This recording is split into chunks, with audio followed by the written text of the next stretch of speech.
What's good, y'all? It's Mpoyi, and this is BlankSpace.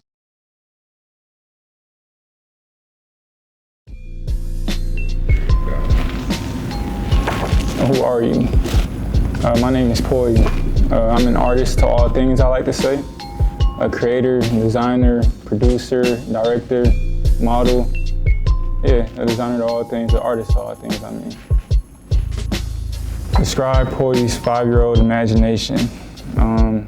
My imagination has always been thought out in full color. I like to do anything, really, anything that attracts me. Whether it's picking up a basketball at that time, playing instruments, or just learning how to, maneuver with certain things. That's kind of the way I am now still, so, yeah. How does your childhood experiences reflect into your present-day creative process? That's a good question. Let's see. Because I feel like everything I do now is just ideas that I had back when I was a child, just on a higher level. And I've always been big on back then at least, I would like to imitate my favorite artists, whether it was through music, through fashion. And it's now just being able to combine the two, you know what I'm saying? Or combine everything that happens into one kind of genre, you know what I'm saying? I think that's what makes me special in a way. So for example, my favorite artist is Ye back then, doing music with guitars, and designers like Virgil doing a whole bunch of bold print screens, you know what I'm saying? Being able to combine that with poetry, and, you know what I'm saying? Film, directing, it brings it all into one, and those are all things that I looked up to as a child. So if that answers the question, that's my answer, so yeah.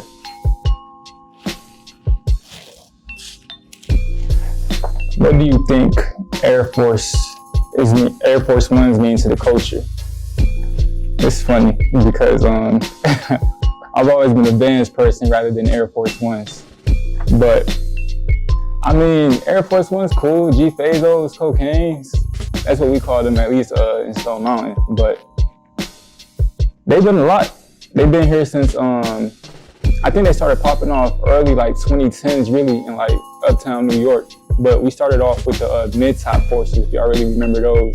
And I think down over here in the South, we kind of migrated into the low tops, wearing them with the skinnies. That was the whole era in itself. But it's meant a lot to the culture, from rap culture to just being an everyday thing, an everyday shoe. But I'm definitely Vans over Forces.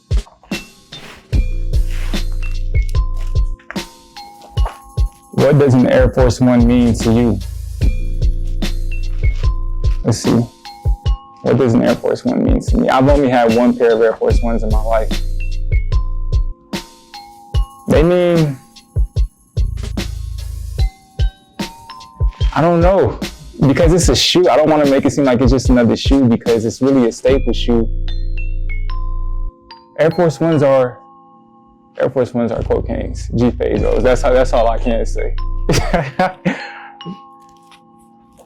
Have you ever painted on the Air Force One? No, but I've had some shoes that's gifted to me. Shout out Ket Customs. I've had some shoes gifted to me that were supposed to be painted on Air Force Ones. I think they're actually still being made right now, but they've actually were Converses, and they were pretty dope. But nah, I would like to though.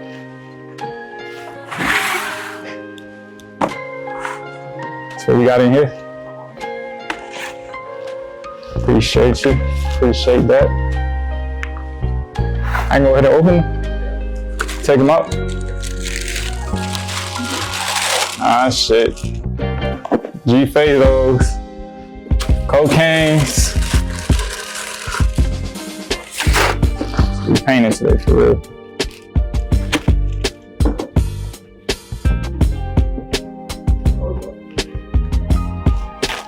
Nah, these clean. I really mess with Forces. They clean. It's it's a shoe where you can't go wrong. You know, shoes that are all black or all white, you can't go wrong with these on. But what I've noticed though, it depends on where you get them from. If you get them from Foot Locker, sometimes the laces be a little yellow. You get them online, they be all white. I feel like nowadays they be finessing. Yeah, let's talk about it real quick. This shoe went from $90 to $110. That's what the culture is doing. That's what inflation and shit is at. But these are staple shoes for sure, for sure. Let's see. I'm a brown type of guy though, so I would probably mix in different shades of brown how can I explain this? I would go like, yeah, I got on brown, like different shades of brown right now. Like sand color, that's my type of vibe. So I'll probably go like sand laces, black on the Nike swoosh. You know what I'm saying? Sand color laces, black on the Nike swoosh. Like a chocolate type of brown here. Like on these two, I think they call it the overlay, chocolate brown. And then like a lighter tone of brown, or maybe a dark one. Nah, let's do dark chocolate brown on the overlay. Black switch, that's what I said, right? I think. And then like a lighter tone of black, lighter tone of brown, my bad. And then sand right here. And then we gonna hit this part with black right here. So if y'all can envision that, or maybe you could like draw out a picture, or maybe I could just paint it. Then boom. I see how you did that. That was smart. That was smart. All right, I see how you did that. That was smooth. What is your approach to creating art? I want to do shit that has never been done. I want to think out the box in the most creative way I can. Like, what would people do? But the direct opposite of that. You know what I'm saying? I really want to bring in a new way of thinking. It kind of goes back to the earlier question where I explained things in full color. And when I say that, I mean like, say for example, you see something like 2 + 2 = 4. In my head, I would do 2 × 2, 2 divided by 2, 2 + 2 + 4, you know what I'm saying? Like, just being able to layer every single thought in a creative way allows you to think out the box. And I think that's what I try to do in every type of work that I do, whether it's filming, art, you know what I'm saying? Whether it's designing clothes. I really just want to do shit that has never been done or never been thought of doing at all. And yeah, that's pretty much it. We're gonna start off with the swoosh. I think that's what they call this shit, the swoosh.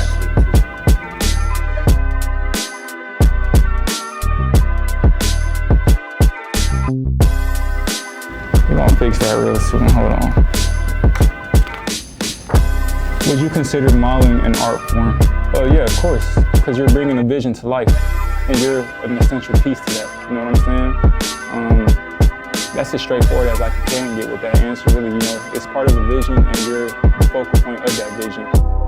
Yes, there's clothes, there's location and everything, but what makes that location that, or makes that vision that, or makes that clothing piece the clothing piece is the person that's in it. And the person that's in it is called a model, so it's for sure an art form, yeah. What is your mission in modeling? I guess I'm gonna change this question just a little bit. My mission is technically to combine modeling with other industries. So combine every aspect of modeling, which would be the designs, of course, the story behind something, the vision, the actual person in frame. My goal is like to combine all of that into one and have it under one genre rather than being so like separated within it, you know what I'm saying? And like after modeling, I really want to fuse it in with film. And then after film and modeling has been fused, I want to fuse that with like music. And then after that, it's fused, I want to mix it with like choreography and like dancing. Like I really want to just combine everything into one and make that a genre of its own. And that's kind of like what I've been working towards. Like the recent film I just dropped, Colors of Fashion film. It kind of combines poetry with choreography, with fashion, you know what I'm saying, with film, colors, you know what I'm saying. It's just, we're not at the $100,000 camera point yet, but once we there, it's stuck for sure. But that's the goal really, to combine it all. You get your yellow up in there.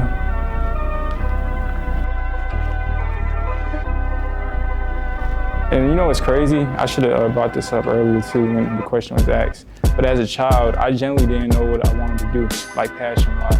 But my answer, when people always would ask me, so what are you gonna do like in the future, what's gonna be your job? I used to always say, I just wanna help the world become a better place. And it's like, as I get older, I found out that I can do that, like through my art and shit like that. So it's like, it goes back to what I was saying, like once that financial freedom or like a location freedom is established for like my foundation, which is my family, I want to just surely pursue, you know what I'm saying, putting out the best work that introduces a better coming to the world. You know what? I'm gonna have somebody go and paint these joints the way I envision it to be. Cause right now, This like a rough draft basically. You know how you got the blueprint and then the rough draft and then another rough draft and then the final product? This like the rough draft right here. Then we're gonna get somebody else to do it to perfect it. And then I'm gonna do a photo shoot with them on foot. That'll be crazy.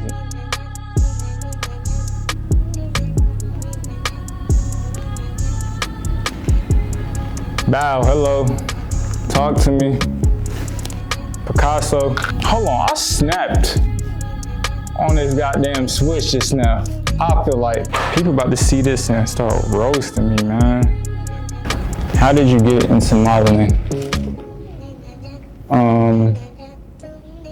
I guess it's something that people always told me I should get into, and I just never thought to because I was always on the opposite end, like directing or designing. But this past year, I decided to join a college org. And I guess it showed me that I am very good at it. And from there, I just did another show, and another show turned into another show, and another show turned into opportunities. And everywhere I go, I passionately decide like I should try to be the best. And I guess I was the best because opportunities continue to open up for me. And like I said, one thing just led to another and another and another. And yeah, it's been pretty dope. What is the driving factor that helps you get through low points? A number of things. It's really easy, not easy, but a number of things. Whether it's my family, whether it's people simply doubting me, whether it's me just simply wanting to put things out. Like, I really don't have a lot of low points. I spend a lot of time by myself, like a lot of time alone, and just trying to figure myself out. And that's the benefit of spending so much time alone. You know what I'm saying? You get to figure out who you really are when you feel like nobody's there for you. You feel like you don't want nobody to be there for you in that moment, if that makes sense. You know what the worst part about Air Force Ones was? Once you get a crease. Now, if you was good at finessing the crease, you know what I'm saying? You got the iron method. You got, what else method? All I know is the iron method for real, but once you get one crease in these, it's over. Who are some people who, it's gonna seem like I can't read, hold on. Who are some people who educated? Oh, who are some people who created the biggest change in your life? A number of people. Well, not really a number of people. Shout out to Holly Anjo. I don't think he realizes it. I hope he sees this one day, but he really made me realize that my dreams can come to life.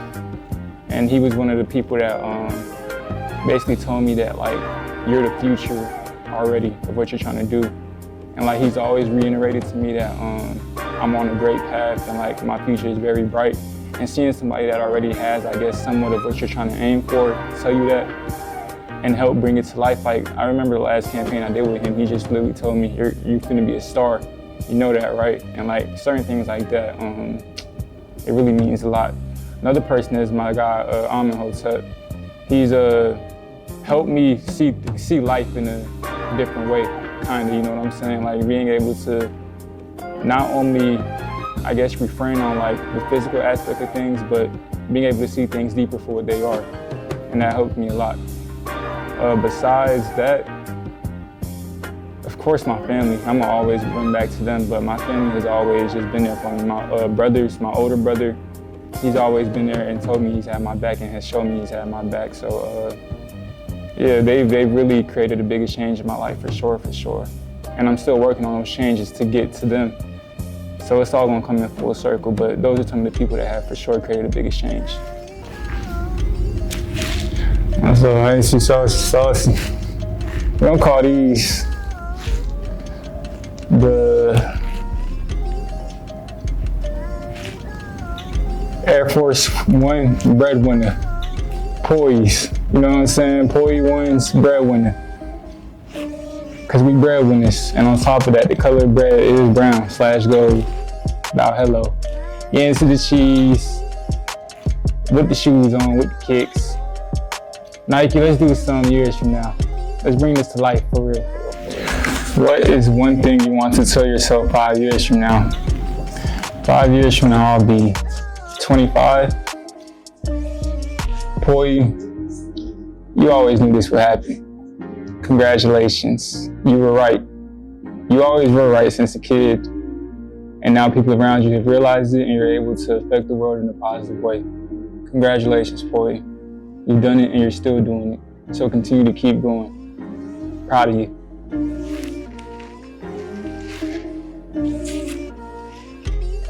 Who is Mpoyi when it's all said and done? A lot of things. A legend, and a person sent from heaven. For like, the moment you leave Earth is when your work has been done, as in your fulfillment, you've done your purpose. And there's only one person that can instill that purpose inside of us, which is God, in my opinion. So when it's all said and done, I've done what God has wanted me to do since a child, and it's affected the world in the right direction. So yeah, Mpoyi is a legend when it's all said and done. And my name means God's gift. So really, that's who I am when it's all said and done. BlankSpace.